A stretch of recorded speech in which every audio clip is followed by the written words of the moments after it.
Nosso penúltimo painel da tarde. Bom, nosso próximo painel vai falar sobre a sustentabilidade no setor de saúde, com o apoio da tecnologia para trazer eficiência operacional.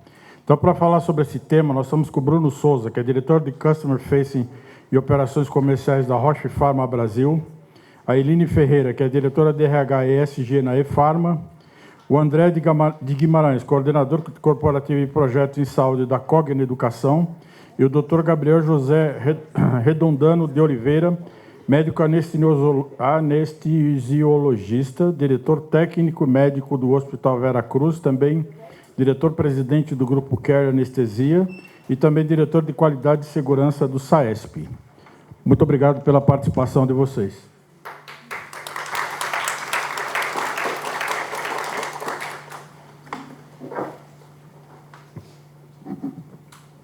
Bom, para começar, eu gostaria que, quando vocês colocassem o tema que a gente está abordando aqui no início da fala de vocês se auto-apresentassem aqui para a nossa audiência, rapidinho, quem são vocês, qual a atividade que vocês exercem nas organizações, né? E nos painéis anteriores, muito se falou do custo da tecnologia, né? E aqui, esse painel aqui é mostrar também como a tecnologia, na verdade, ela pode trazer também redução de custo, pode trazer eficiência operacional e garantir a sustentabilidade do negócio. Então, vamos dizer, não seria uma visão oposta, mas vamos dizer uma outra visão sobre o assunto. Então, podemos começar com você? Sim. Então, perfeito. Boa tarde a todos. Obrigado aí, Claudine, pelo convite. Eu acho que são temas super relevantes, né, dentro da saúde. Obrigado. Assim, agradeço muito ter a oportunidade de estar com vocês três. Né, são pessoas que entendem muito desse tema. Eu sou o Bruno Souza, sou diretor de operações comerciais e de atendimento ao cliente da Roche Pharma Brasil. Eu estou há 28 anos nessa companhia, mas já há mais de 30 que eu trabalho na área da saúde. E você quer que eu já fale sobre isso agora? Passe para os outros colegas se apresentarem? Pode falar já.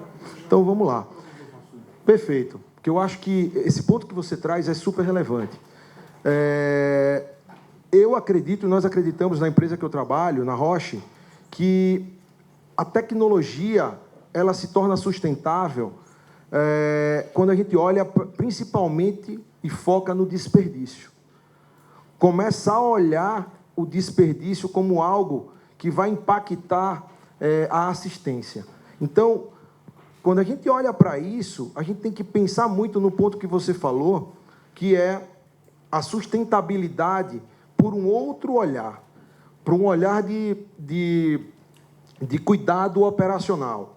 Então, eu estava sentado ali, vendo os outros colegas falando, e muitas vezes a gente olha para a tecnologia como um centro de custo, né? Como algo que vai impactar o negócio, a jornada, e, na verdade, o que a gente tem que olhar é como uma alavanca. Como é que a tecnologia pode ser uma alavanca num pilar operacional e também no pilar de assistência, da jornada, para acelerar todo esse processo. Na empresa que eu trabalho, eu olhei aqui para essa cadeira, né, mas eu me inspirei nos 3 pés aqui da banqueta. A gente trabalha sempre com um olhar triple win, um olhar de sustentabilidade, que o paciente tem que estar sendo bem cuidado e bem atendido. O ecossistema de saúde, entenda pagador, prestador e todos que estão ali, tem que ser sustentável. E a empresa, que tem que garantir o negócio. Quando a gente faz uma analogia entre dentro desse mundo de sustentabilidade, entre uma lixeirinha verde que a gente tem que jogar o copo lá, e dentro da área da saúde, projetos, políticas públicas que a gente tem que colocar um olhar em pilares, o desperdício é o cupim que vai comer esse pezinho aqui, e se comer qualquer um dos pés, o paciente vai ser prejudicado. Então, eu trago a reflexão aqui que a tecnologia tem que ser uma alavanca e não um centro de custo, e ela tem que ser olhada como algo que vai fazer com que a gente transforme essa jornada de saúde em algo de fato sustentável. Vou passar aqui para a Eline. Obrigada. Tem outro, tem aqui. Bom, boa tarde, pessoal. Obrigado aí pela oportunidade de estar com vocês. Bendito é o fruto entre os homens, né? Meu nome é Eline Ferreira, eu sou CHRO as a Service na E-Pharma.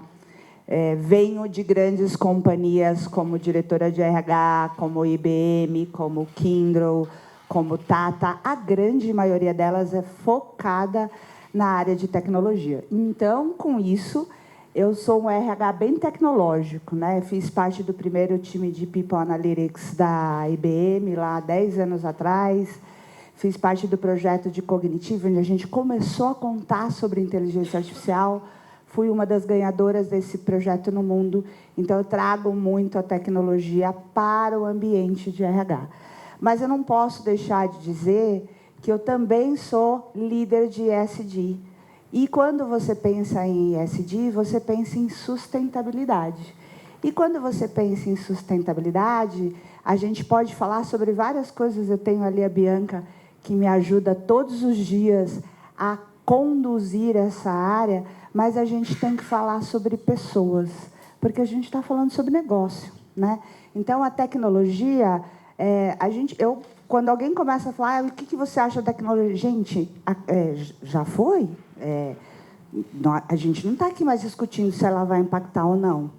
Eu tive recentemente no IA Summit, onde o CEO do Alibaba estava falando com a gente, e ele só contou para a gente que de uma cidade a outra, eles construíram, na China, um trilho do trem-bala em 8 horas. Alguém aqui tem alguma dúvida do que vai acontecer? A gente só precisa pensar nas pessoas, né?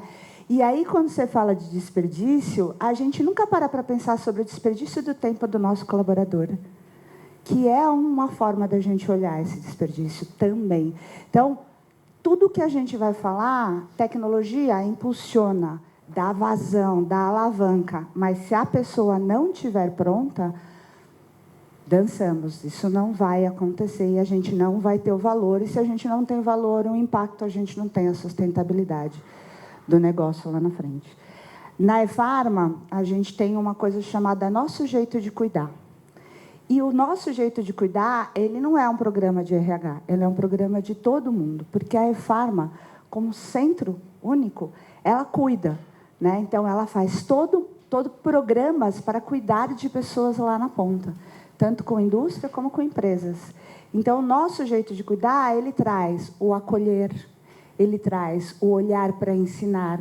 Uma das coisas que a gente fez é, vamos fazer inovação, e mó legal, Todo mundo sabia? Não. Então, vamos fazer letramento. Senta todo mundo e vamos aprender o que é um prompt, né? Para a gente não fazer aquela pergunta boa, se Palmeiras tem Mundial para o ChatGPT. Não é? Porque todo mundo aqui pergunta, você faz, Palmeiras tem... eu sei, o chat também, né? Então, aí a gente faz o letramento. Então, o cuidar, não só o cuidar da saúde, mas o cuidar do desenvolvimento, cuidar das pessoas, é o cuidar, né? Em resumo. E quando a gente se preocupa com o outro, a gente também olha o desperdício, que concordo 100% com você, Bruno, mas às vezes a gente não olha o desperdício dos nossos colaboradores, que estão lá, às vezes, trabalhando numa tarefa que poderia estar sendo otimizada, automatizada, ampliada, né? Que às vezes a gente tem pouco insight, podia ter muito, mas ele está lá. E isso também é um desperdício. Agora você? Vamos lá. Boa tarde a todos. Primeiro, agradecer o convite. Estar aqui na mesa é muito bom estar aqui com vocês, discutindo esse tema. Falar um pouquinho da Cogna Educação. Eu tenho 10 anos de Cogna Educação. Comecei lá como médico de trabalho, depois fiz MBA em Gestão em Saúde, fui para o Raio e tal. E acabei me especializando lá, colocando esse chapéu, né, de gestão em saúde como coordenador de projetos do Brasil, né? Então, é uma cadeira diferente.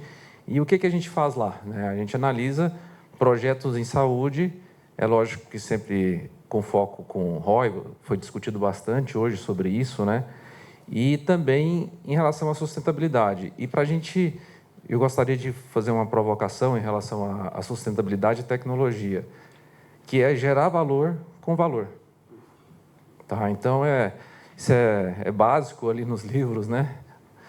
Do Peter, né? E desde então a gente vem procurando ações que geram valor com valor, né? Dentre duas delas que a gente vai conversar bastante hoje, tem o Espaço Saúde e o Mais Cuidados que nós temos, que nada mais é do que a ação de atenção primária turbinada com tecnologia e com muita boa vontade do pessoal, tá bom?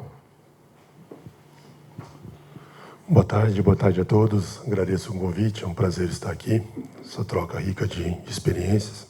Eu sou Gabriel Redondano, eu sou médico anestesista, estou como diretor técnico médico do Hospital Veracruz e diretor de qualidade e segurança da Sociedade de Anestesia de São Paulo, da SAESP. É um tema muito vasto, que até os termos se confundem, né? Quando a gente, cada vez mais, quando fala em sustentabilidade, né, todo mundo pensa, e como hospital, como indústria, a gente está inserido no planeta. É lógico que a sustentabilidade global e, por consequência, também a sustentabilidade do negócio. Então, acho que são termos que cada vez mais eles ficam mais unidos, não dá para a gente dissociar um termo do outro, a sustentabilidade do modo geral. Eu vejo o hospital como, eu gosto do conceito, como qualquer empresa, mas no hospital isso fica ainda mais evidente, como um organismo vivo. A gente está inserido numa sociedade e a gente reflete essa sociedade que a gente está inserido. Dessa maneira, eu acho que a gente consegue ser também uma mola propulsora dessa sociedade, tanto de quem passa pelo nosso hospital, de fazer, de uma certa forma, um letramento, uma conscientização sobre não só o que a gente preconiza de desperdício, mas que essas ações, por mínimas que sejam levadas para casa. Acho que o hospital consegue colaborar com isso. Em relação a adoções de tecnologia, isso é um tema muito, muito interessante. Eu acho que, primeiro, né, tem uma frase que é atribuída a Einstein, mas tem algumas... não totalmente aceito que se foi, mas é atribuída ao Einstein, que ele fala, se ele tivesse 1 hora para salvar o planeta, ele passaria 59 minutos entendendo o problema e depois de 1 minuto ele resolveria. Quando a gente está no hospital para adoção de uma tecnologia, a gente tem que primeiro entender se aquela tecnologia vai realmente nos resolver um problema ou criar um problema que a gente não tinha, né? Então, acho que esse que é o primeiro ponto. E o que a gente já observou nesses anos, né, de revolução tecnológica, que a saúde recebe muito investimento, há cada vez mais interesse em soluções tecnológicas para a saúde, prometendo uma resolução cada vez mais limpa, tanto para os profissionais e para os pacientes. Primeiro, tem que ver se realmente o dia a dia de quem está lá está sendo, de uma certa maneira, impactado positivamente, se está sendo menos repetitivo e que benefício, no nosso caso, isso vai trazer de mais segurança ao paciente. Acho que a gente conseguiu, com soluções simples, evitar desperdício e melhorar desfecho de paciente, apenas avisando que alguns exames já estavam sendo solicitados, já tinham sido solicitados e muitas vezes não tinham sido vistos. Mas eu acho que a grande... para começar essa discussão, eu acho que muitas vezes quem toma a decisão de incorporação não de uma tecnologia, seja numa indústria, no nosso caso do hospital, ele tem que ouvir realmente quem vai utilizar essa tecnologia no dia a dia. Às vezes a gente, na gestão, acha que um problema, uma tecnologia, ela vai ser salvadora por algum motivo, mas na verdade, não é um problema de quem está tocando o paciente, não é um problema do paciente. Então, eu acho que, como nada tem que ser top-down, a adoção de uma tecnologia menos ainda. Eu acho que a gente tem que entender realmente qual é o problema da organização e aí sim uma decisão em conjunto, ouvindo quem vai estar justamente mais impactado e mais utilizando a tecnologia, se vai resolver um problema ou apenas criar outro que a gente não tinha. Perfeito. Bom, o setor de saúde é um grande consumidor de recursos, né? Recursos naturais, recursos de insumos, água, energia, força de trabalho. Como otimizar esses recursos hoje para que você consiga ter uma melhor eficiência operacional? Quais assim vamos dizer assim, os bullets, as recomendações, né, que vocês fariam para superar esse desafio de administrar toda essa essa massa de informações aí que são consumidas, né, através dos recursos da saúde. Quer começar alguém? Quer começar? Vamos pela ordem mesmo. Vamos embora, vamos lá. Então, eu assim, de verdade, a gente tem que olhar. Vou voltar na palavra sustentabilidade. E aí você trouxe um ponto do tempo, né? Esse é um excelente KPI para a gente colocar como um parâmetro dentro da área da saúde. Tempo do paciente chegar à tecnologia, tempo de redução de diagnóstico precoce, tempo de uma série de outras coisas que podem trazer. Mas conectando ao que você trouxe, geralmente as empresas elas olham muito do ponto de vista ambiental. Quanto eu reduzi de carbono dentro do meu processo? Quantos copinhos, troquei os copos plásticos por copos de papel reciclável? Vira uma folha de papel impresso com aquelas folhinhas lá dizendo que aquilo ali é reciclado.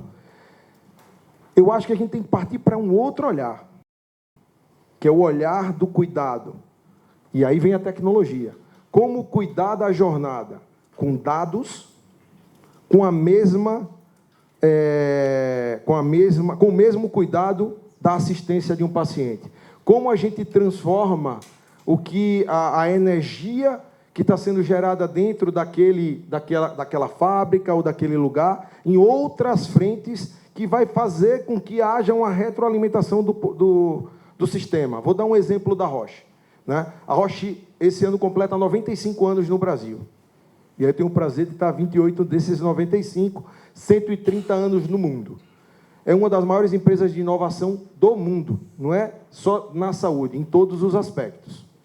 E a preocupação dela não é só lançar um produto inovador, mas é que o processo inteiro seja inovador. E aí, na mesa passada, o colega do AC Camargo falou muito sobre IA, como colocar a corporação para adotar isso e melhorar o cuidado das pessoas, reduzindo o retrabalho, tempo, etc. A Roche traz um modelo que a gente chama lá de Everyday AI, onde todos os colaboradores do mundo passam a fazer isso de uma forma, não vamos falar obrigatório, né, mas que faça sentido para toda a operação. Aonde eu quero chegar? É colocar o olhar em tudo que a gente se coloca, para que o que a gente vai fazer vai melhorar todo o sistema. O ar-condicionado da companhia, hoje a gente saiu ali do Jaguaré, para quem conheceu a Roche, no início da Marginal Pinheiro, e agora foi lá para o outro lado, lá para a Ponte João Dias. Todo o sistema de ar-condicionado da companhia, essa água que é gerada lá, ela retorna para resfriar outros equipamentos, para ser utilizada dentro do nosso sistema de banheiros. Logística reversa. Todo o processo de recolhimento e resíduos, a gente zerou tudo isso dentro da companhia. Então, os KPIs que são gerados, para que isso dê certo, precisa ter governança. O G do ESG, ele tem que ser colocado de forma coisificada. Então, eu estou trazendo para vocês alguns exemplos e a forma como eu acredito e a empresa que eu represento traz. Tem vários outros exemplos. Eline colocou um aspecto também importante, que é a questão cultural, né? A questão do recurso humano, da força de trabalho, que efetivamente é um ativo, né? Também consome também recursos, né? E completando assim, você falou em KPI, quer dizer, e hoje as empresas também conseguem monitorar tudo que a gente colocou aqui, Então, esse é o grande ponto. Que é o G. Exatamente. Se você tem uma governança clara, um direcionamento estratégico e criar cerimônias para que isso seja colocado, que aquilo que eu falei lá, é colocar a mesma intensidade que você olha para o paciente, nos dados, na energia, na água. Não é simplesmente falar, reduzimos tantas toneladas de carbono. Não, diminuímos as nossas viagens por esse Brasil continental e atingimos o mesmo objetivo com o nosso cliente de forma digital. Estou dando um exemplo. Não é visita online, é intencional. É o exemplo do banco. Vocês lembram? Eu vou fazer uma propaganda aqui inconsciente, tá? Né? Porque agora tem vários digitais. Mas o sonho de todo mundo era ser personalité ou cheque especial para ir para a fila, que era especial do gerente. Hoje ninguém... Vocês lembram disso? Hoje ninguém quer mais isso. Então, a gente consegue ter uma série de coisas que a gente nem imaginava de ter, mas no primeiro momento... Opa, e agora? E o meu talão de cheque? Eu não sei nem se eu tenho mais isso, né?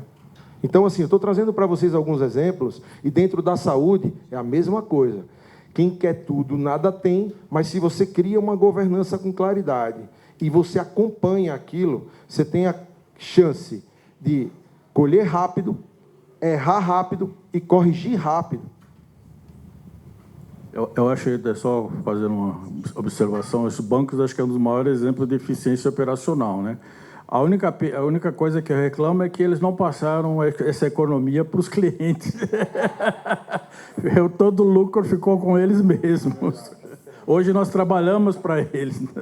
É porque tem ainda eles cobram uma tarifa para a gente trabalhar para eles. Tem muito banco que ainda não tem eficiência, tem gente operacional trabalhando juntinho, né? Essa é a realidade. Eu queria convidar vocês para uma provocação aqui. E eu não precisa responder, tá? Mas qual é... Agora eu vou ser bem poética. Qual é o maior ativo da empresa? Pessoas. Então, eu preciso cuidar das pessoas para fazer a sustentação dessa empresa, certo? As pessoas, elas são ativas não porque elas são... Lógico que a gente dá todo um valor para a pessoa, mas porque elas têm uma coisa importante para a empresa, que é conhecimento. Tá bom, então. Qual a empresa aqui que sabe todo o conhecimento que ela tem dentro dela? Vocês são líderes. Vocês sabem todo o conhecimento que tem abaixo de vocês? Então, como a gente sustenta business? Eu brinco que a gente dá uma sorte danada de dar certo. Essa é a realidade. É um projeto difícil. Eu já realizei esse projeto, a gente está fazendo esse projeto agora na Farma, mas é mapear todas as competências que você tem. Porque quando você é contratado para trabalhar na Roche, certo? Você é funcionário da Roche, certo? Mas quem é que faz a sua avaliação, faz o seu desenvolvimento? Não. Seu chefe, certo? Agora ele é o chefe. É o chefe do chefe. Não. Mas eu sei onde você vai chegar e essa é uma mudança muito forte. Eu gosto muito da parte de pessoas onde você está. Aí eu posso falar pela Roche. Quem faz o meu plano de desenvolvimento de qualquer colaborador da Roche é o próprio colaborador. A avaliação ela é feita 360 graus, porque a gente trabalha em modelo de squad. Então, o líder, ele até avalia, mas ele tem que levar em consideração aonde aquele colaborador está ali. Mas, desses meus 28 anos, boa parte dele era nesse modelo, e a gente também... E isso aí é uma mudança cultural, e que muitas vezes demora, não porque a empresa atrasa, mas é porque nós fomos criados em um ambiente onde tinha aquela escadinha. O estagiário quer ser promovido a analista, depois a coordenador, depois... E aí, isso muitas vezes atrapalha. O que a gente hoje tem dentro da Roche é uma gestão compartilhada, líder é líder, e todo mundo sabe quem é o líder de cada área, mas a gente procura trazer a tomada de decisão em todos os níveis. E aí o desenvolvimento, a gente trabalha muito para que cada colaborador possa montar o seu plano de desenvolvimento e carreira, e o seu líder vai apoiá-lo naquilo dentro do processo. Mas aí ele está lá, o plano debaixo do líder. Mas esse cara, o Bruno, trabalha na Roche. Tem uma oportunidade lá... Fala um país que você quer ir embora. O lugar mais longe que eu quero agora é Campos do Jordão. Vai ter uma opção lá em Campos do Jordão. É um país, vai ter uma opção lá na Alemanha. Diferente. O Bruno tem todas as competências. Aí os caras contratam um outro cara. Por que eles não contratam o Bruno? Porque eles não sabem onde está o Bruno. Porque a capacidade que a gente tem, a sustentação do nosso business, a gente não sabe. Então, um dos grandes desafios da área de recursos humanos, da liderança e das empresas é conhecer as competências de cada colaborador. E digo mais, vamos lançar um novo produto Roche, ele vai precisar de uma capacidade intelectual XPTO. A gente tem em casa? Não, e aí? A gente lança o produto? Como é que a gente faz para sustentar esse produto lá fora? Ah, a gente tem. Onde está? Não sei, mas a gente tem. Não vale. Ou a gente tem e precisa desenvolver rapidamente. Quanto tempo? 3, 6 meses. Tudo isso se chama o workforce, que também é sustentação. Então, quando a gente fala de sustentabilidade, de ESG, dá para colocar isso dentro de KPI? Dá. Dá trabalho? Dá. Mas depois que está pronto, gente, vira um mapa de insight, a tecnologia ajuda muito isso, que qualquer pessoa no mundo sabe onde você está. Vou contar um caso real, tá? A gente desenvolveu isso na IBM, e na IBM a gente tem um negócio chamado pegada digital. Então, a gente pega, com autorização dos colaboradores, claro, a gente pega pegadas digitais abertas, não só dentro da IBM. O LinkedIn, a foto no Instagram, e isso vai formando pegada digital para ele. E vai dando uma nota. Se você fala muito de IA, você começa a ter nota de IA. Se você fala muito de medicina, você começa a ter uma nota de medicina. Surgiu uma oportunidade, eles mapeiam, tem um cara que tem esse conhecimento, está lá no Brasil. E assim a gente movimentou grande parte das pessoas para a Índia, para o Brasil, para outros lugares. Então, isso funciona. Dá trabalho, mas funciona. Mas isso sustenta o business. E a IBM, ela só contrata embaixo. O resto ela promove. Por quê? Porque ela valoriza o conhecimento que ela mesma ajuda a construir. Porque 28 anos, imagina quanto dinheiro o RH não gastou. Ou não investiu, desculpa, com o Bruno. Gastou não, porque senão você estava jogando fora, não estava aqui falando para nós. Não investiu com o Bruno. Então, para mim, o meu ponto de RH é esse. A gente tem uma... Eu falo que os negócios dão certo realmente por feeling, porque Papai do Céu existe, porque o certo, se a gente olhasse os dados, a gente não tem. O colaborador ele é da empresa e não do gerente. Então, ele tem um valor para a empresa e a gente tem que valorizar ele. E, na eFarma, a gente tomou a decisão de colocar bem-estar no nosso KPI de ESG. Então, a partir deste ano, a gente tem lá bem-estar. Então, a gente tem uma medida de mapa emocional, KPI funciona, a gente mensura, está lá na nossa página, dá para fazer, faz toda uma governança e, lógico, toma ações em cima disso. André, dando uma sequência um pouco aí nesse raciocínio, então queria puxar a bola aqui para a educação. Tem o workforce e tem a education force. Porque uma das coisas também nessa questão da avaliação é que ainda se coloca muito é certificação, cursos, programas diversos, né? E você, como obviamente voltado para essa área de educação na saúde, como é que você vê isso aí com essa experiência da Cogna aí? Nossa experiência vem muito de processos, né, e tecnologia, de melhorar os processos para diminuir o retrabalho com as pessoas, monitorar e acompanhar com os indicadores fortes, né. Então, isso é muito importante e grande parte dos colaboradores estão envolvidos. Lá a gente trabalha também com squads, né, e projetos, então é um modelo que funciona muito bem e bem interessante. Mas eu vou aceitar a provocação. Tá? Vou aceitar a provocação. Né, vamos seguir a mesa e falamos de pessoas como o maior valor da empresa e não estamos falando... E entrou um item novo esse ano, não que é novo, mas ele está sendo considerado novo por causa de uma legislação e de uma propaganda no LinkedIn, que é a questão dos fatores de risco psicossociais, que popularmente é falado como NR1, que é muito mais do que isso, mas o que está verificando é isso. E aí se pergunta, né? Como é que pode ter toda essa competência, essas pessoas que foram mapeadas, mas como é que elas estão hoje? Então, muitas vezes, a pessoa que está ansiosa, ela vai estar mais agitada, não consegue organizar seus pensamentos e não vai conseguir entregar, independente da competência que tenha. Uma pessoa com depressão, ela vai estar sem energia, ela vai estar mais lenta e também não entrega da forma que a gente quer. Isso não tem nada a ver com o trabalho. Então, Além da questão dos riscos psicossociais, a gente tem que pensar na saúde mental, ansiedade, depressão, além do burnout. Então, esse é o momento que também nós estamos lá dentro, né, trabalhando. Tem várias iniciativas relacionadas, iniciativas externas. A gente tem uma parceria com a GPMH, que é o braço de saúde mental da GPTW, e também tem iniciativas próprias nossas também nessa linha. E a gente está querendo muito entender como é que funciona essa questão da saúde mental e como potencializar a pessoa a ser o melhor dela. Então, tem essa...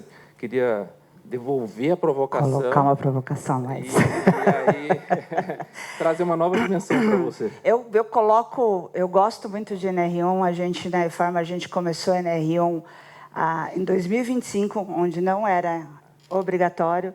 Então, a gente começou a fazer o mapeamento da NR1. E tem duas coisas que eu gosto muito da NR1, que é bem provocativo e difícil. A NR1, ela avalia a posição. Aquela posição Não, é a posição. Eu estou sentada aqui, estou atendendo o telefone, estou sendo xingada. Cara, eu tenho estresse. Eu sou uma gerente de RH, estou na vida boa lá e estou em depressão. A vida boa, gerente de RH, não combina muito bem. Né? Mas estou na depressão. A minha posição talvez não tenha estresse, mas eu não estou bem. Então, são duas opções. E a NR1, ela tem que cuidar das duas. Ela tem que cuidar dessa posição, mas ela também tem que cuidar dessa pessoa que levanta a mão. Quando eu falei do nosso jeito de cuidar, a gente tem um produto dentro da EFARMA que a gente faz uma conexão bem legal. E até a gente mudou um pouco a nossa missão. A EFARMA não é só plano de medicamento. Ela é uma empresa que proporciona o bem-estar e também faz a parte de medicamento. Então, a gente tem um app que consegue fazer mapeamento de todas as pessoas. Eu não estou bem, liga para um psicólogo. Ali, faz um atendimento de 20 minutos. Pô, mas 20 minutos terapêutico não vai curar. Não, mas vai direcionar. E aí você pode ir para um outro lugar. Porque eu posso ter todas as competências, mas se eu não entregar, as minhas competências não adiantam de nada para a empresa. Mas, de novo, a sustentabilidade cai-se por terra, porque pessoas doentes não conseguem entregar. Então, como é que eu cuido dessas pessoas? Acessa a EFARMA, eu mando o telefone do cara... Vou falar um pouquinho do Mais Cuidados também. Vou deixar o nosso amigo aqui falar dos hospitais também, que o pessoal está ansioso aí. Como é que você vê essa questão, além da gestão dos recursos aí, dos ativos, também o recurso das pessoas, e já provocando aí também com... Se vocês também usam a NR1 do próprio hospital, né? Sim.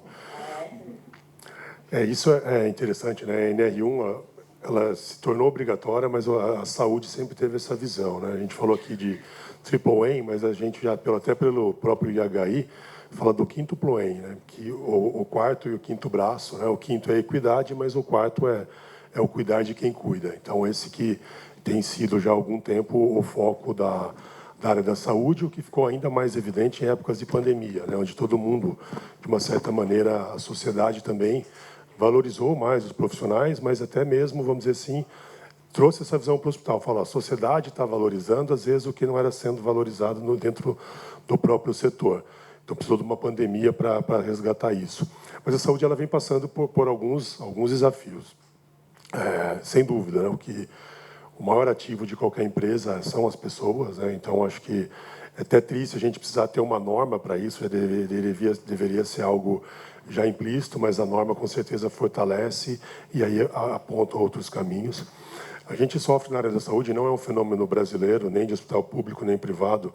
Quando a gente pega até mesmo grandes players, né, americanos, que têm até mais trabalho sobre isso, a taxa de absenteísmo e turnover em instituições de saúde são altíssimas, né? Então, algumas das coisas, sem dúvida, é um ambiente de maior pressão, é um ambiente que muitas vezes é um mix de sentimentos, né? Porque você está toda hora lidando com desfechos positivos e outros nem tanto, e ninguém da área da saúde escolheu essa área para ter um desfecho não positivo, então isso é muito frustrante. E a gente sente que algumas causas elas podem ser muito bem trabalhadas, né? O que a gente vem procurando fazer no Hospital Vera Cruz, lá, justamente essa avaliação 360 graus, mas não com uma maneira de cobrança, mas uma maneira que a gente acredita de aproximar a liderança de quem está tocando nos nossos bens mais valiosos, né, que são os colaboradores e também os pacientes. Então, eu acho que a gente tem que quebrar todas essas barreiras, né? Seja ela de... E a saúde, ela vem ainda mais de uma hierarquia que é muito quase militarizada, né? Então, tem o diretor-presidente, o diretor, o gerente, que acaba indo para as outras áreas, mas isso fica muito mais evidente na saúde, mas o quanto a gente está tendo que se transformar, tendo que aprender muito rápido, para, de fato, a cuidar de quem cuida. E a gente só vê isso se tiver uma liderança muito próxima. Essa avaliação 360 é uma maneira disso. Eu acho que hoje o que a gente tem não é nem uma hierarquia, né? Como se fosse um painel aí, quase um holograma, onde todo mundo pode interagir com todo mundo. As soluções e a compreensão das dores de cada time vem com a liderança próxima e a avaliação das próprias colaboradores, avaliando quem está as suas lideranças, tende a diminuir e aproximar, e não só olhar um indicador no final do ano, do trimestre ou no mês, que aquele colaborador está aumentando a taxa de turnover de absenteísmo. Nos permite, ainda com o barco velejando por alguns mares revoltos, a gente ajustar para onde que está indo o vento para ter uma navegação o mais tranquila possível. E talvez até presenteísmo. Eu não sei se na saúde tem presenteísmo. Eu não sei se na saúde a gente tem presenteísmo. Tem? Tem sim. Tem? Forte? Não, assim, ó, só para fechar aqui, ouvindo vocês, eu fiquei aqui refletindo aonde eu trabalho, onde eu represento, né? Na Roche, todos os pontos que nós falamos aqui, e isso me traz muito orgulho de representar essa empresa e estar nela há 28 anos, a gente já trata antes de qualquer tipo de lei. Mas para que isso tudo funcione, a gente tem que criar um ambiente seguro, para que a vulnerabilidade passe, de fato, a ser uma competência para as pessoas levantarem a mão. Imagina, é uma incoerência você trabalhar na saúde e não cuidar do seu próprio colaborador. A gente agora, esse ano, colocou licença parental. 6 meses, o homem vai para casa cuidar lá e ajudar a esposa, etc. Fala, meu Deus, e agora? Independente da posição. E agora? Ele pode tirar os 6 meses, pode tirar 2, porque tem aquela mãe, né? Tem aquela mãe que fala assim, perguntaram para a esposa se quer o marido de 6 meses em casa? Mas, de novo, está lá. E qual é o grande ponto? Mas é verdade. E qual... Pode ser, pode ser. Vocês estão brincando, mas é verdade. Mas o grande ponto está aí, né? Não são 6 meses em casa que deixou de trazer produtividade para dentro da companhia. Às vezes, não tinha esse tempo e estava dentro da companhia super cansado, ou não ajudava dentro de casa, dentro de um período super importante. Então, as pessoas, elas realmente é o maior ativo da companhia, das companhias, né? E esse cuidado faz com que essa sustentabilidade, e de novo, volto a trazer para todo mundo aqui, a gente tem que coisificar. Eu gosto muito dessa palavra, né? Senão fica vago. O que é que você quer com aquilo? Qual é o impacto que aquilo vai trazer? Que não é diretamente no business, no negócio. O negócio ele passa a ser a consequência de todas as outras ações, seja na educação, seja no cuidado, seja em qualquer outra coisa. E fechando, né, você vê que os 4, né, já têm essa preocupação. Isso não foi combinado, né? A gente não ia falar sobre saúde mental NR1, você fez a provocação, a gente caiu, né? Não tem.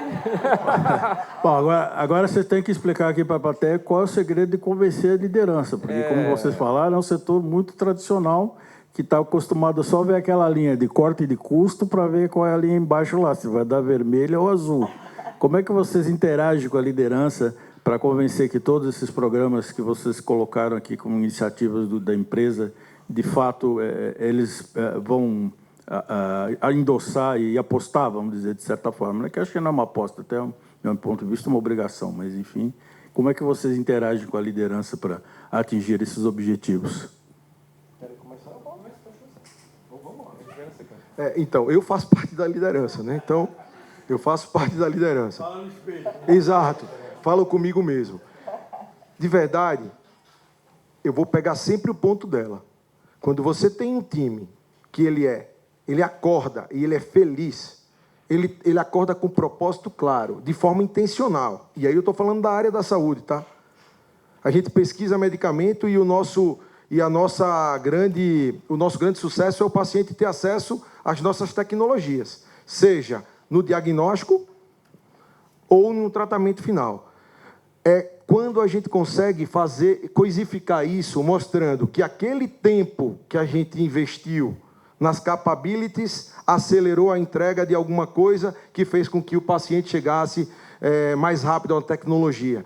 Quando a gente pega e faz todo um treinamento de inteligência artificial e conecta com as nossas tecnologias internas, que reduz, isso que eu estou falando para vocês é fato, tá? O que eu vou falar agora, reduz em 40% o tempo de diagnóstico, e aí eu estou falando de uma jornada de câncer, mas a gente trabalha com doenças raras, em 40% o tempo do diagnóstico de doenças como o câncer, que vai fazer com que o patologista foque muito mais naquilo que, de fato, ele precisa e libere esse tempo para outras coisas, tire o paciente de uma cadeira de infusão e cuide dele mais próximo da casa dele, reduzindo deslocamento do paciente, da família.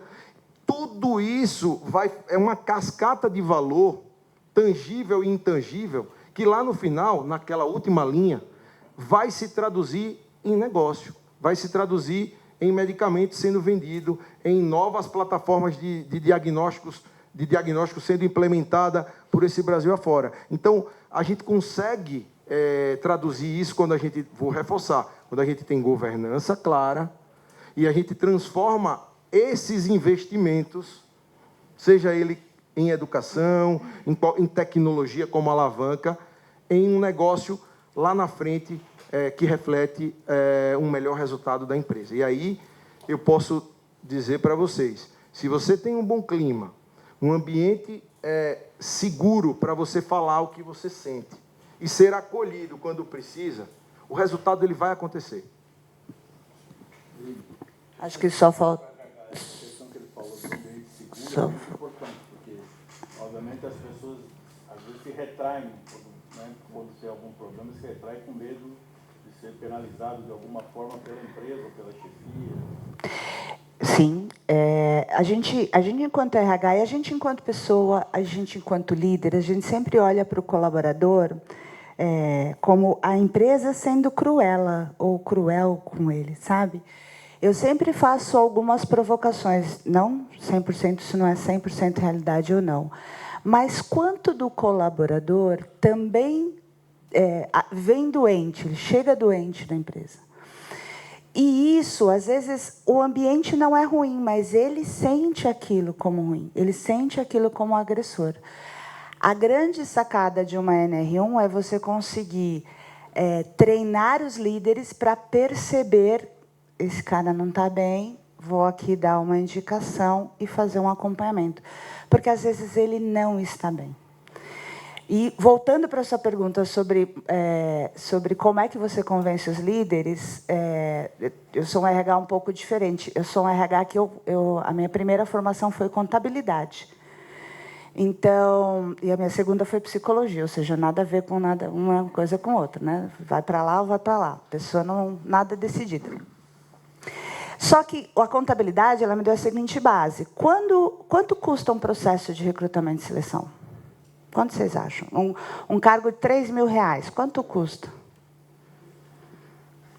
Como a gente faz essa conta? Eu pego o quanto eu gasto de processo de recrutamento e seleção, ferramenta, horas de pessoas e tudo mais, o tempo que essa pessoa não está trabalhando, somo tudo isso, divido, 9 fora, tem um custo, né? Quanto mais alto, mais tempo, geralmente, mais custoso.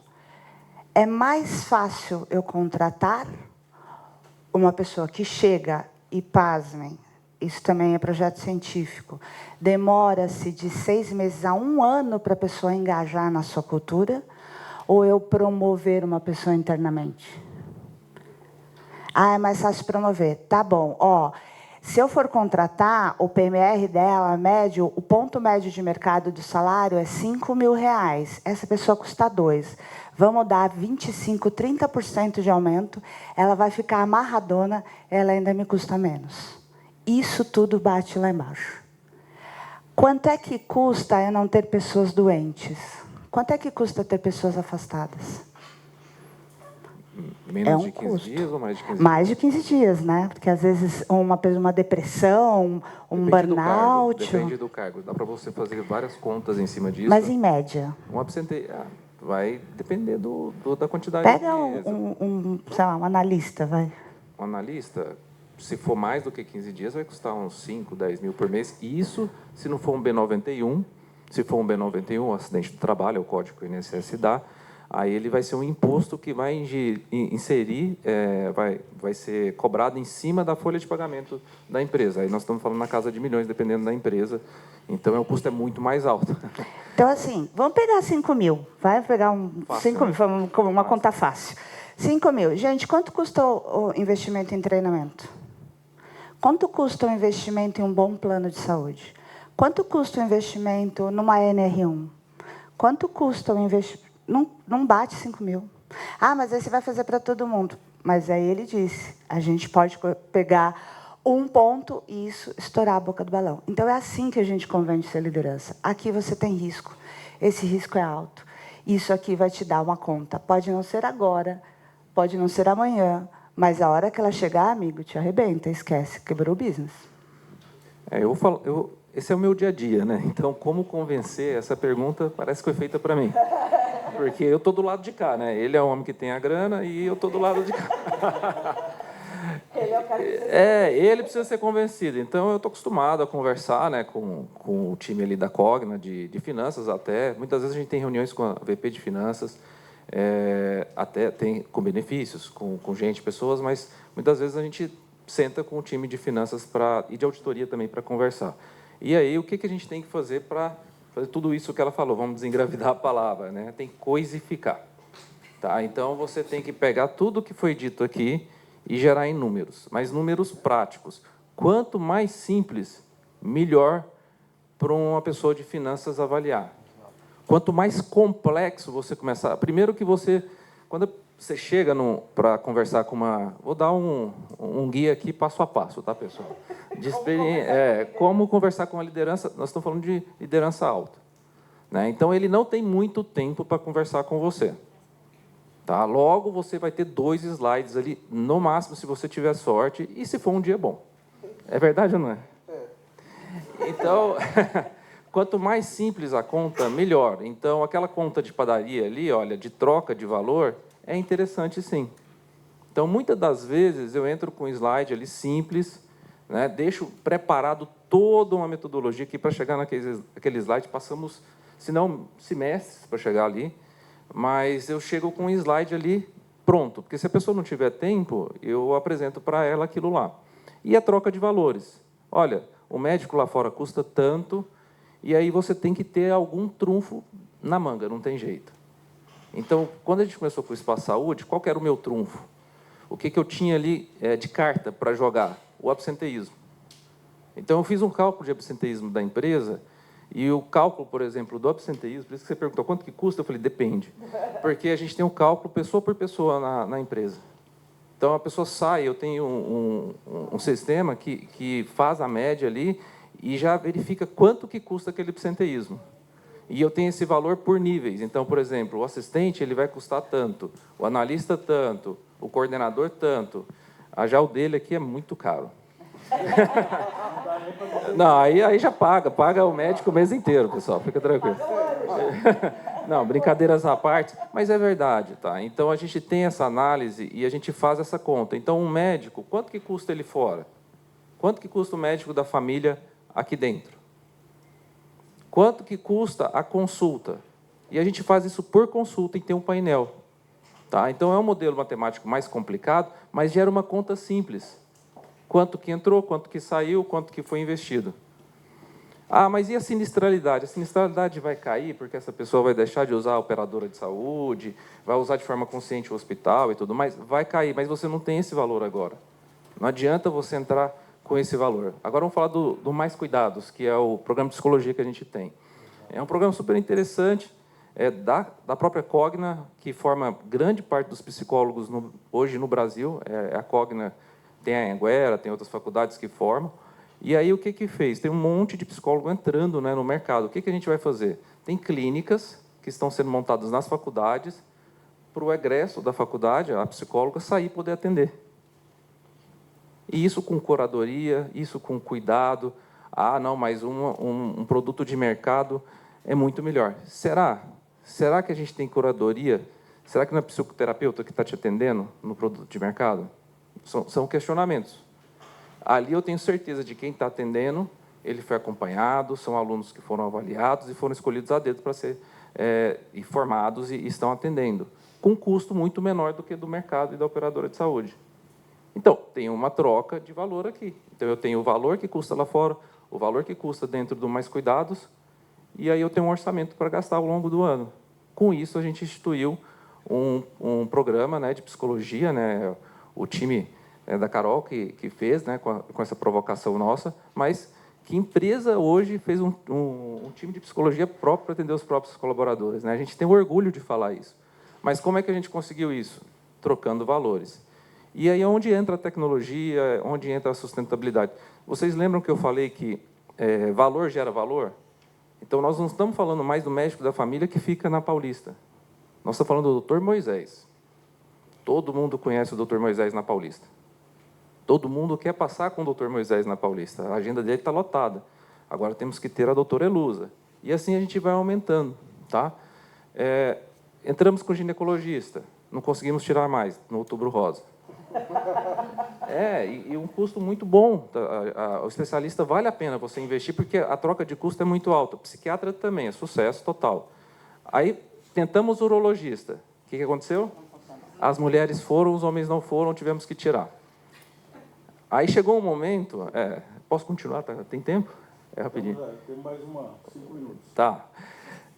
E aí a gente entrou com... Aí chegou um momento que eu queria chegar nesse momento, que eu estava com essa liderança, nesse fórum, conversando, e a liderança virou para mim e falou assim, doutor, bom que está funcionando, que você está entregando, vamos para outro médico aí, então, para duplicar meu ganho?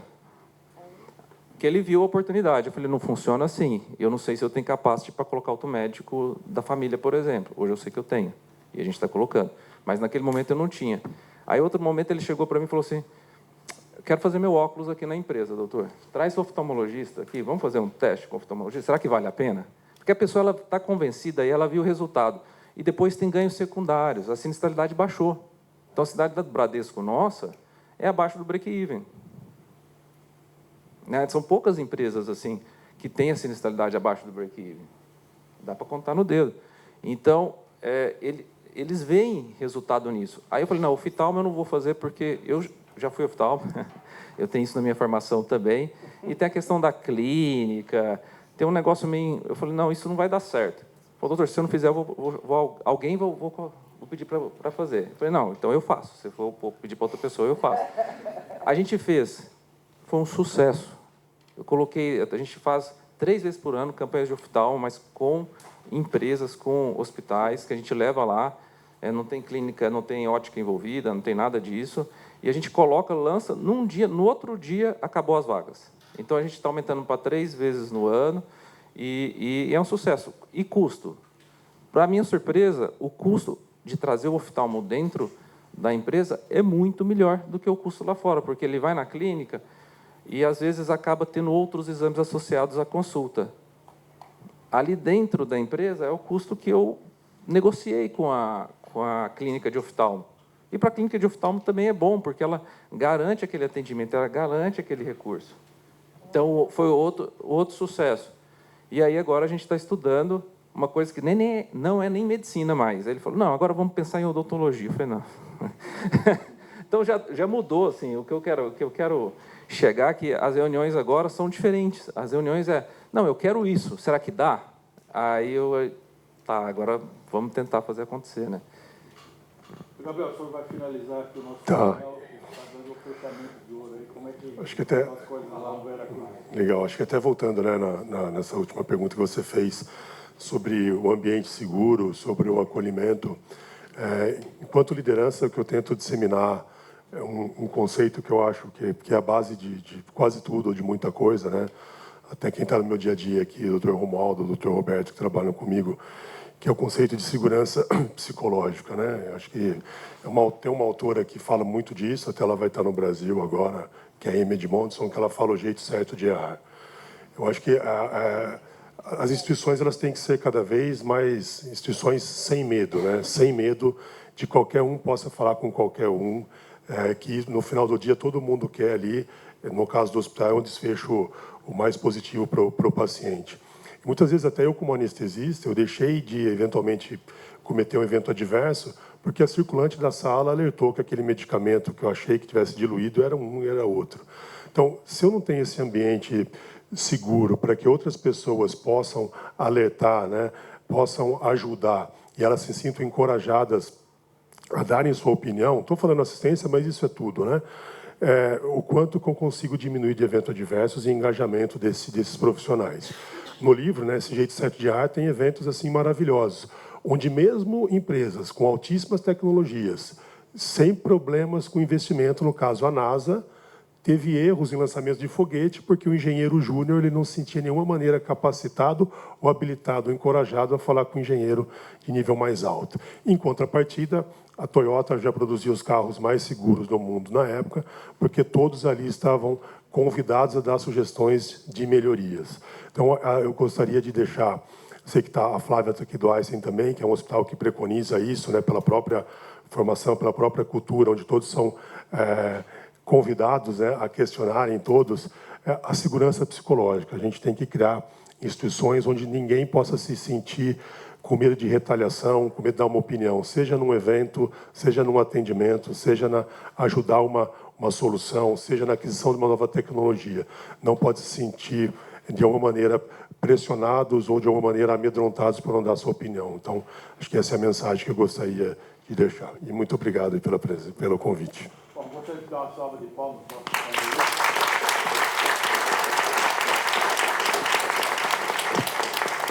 Eu vou fazer agora o último painel de encerramento.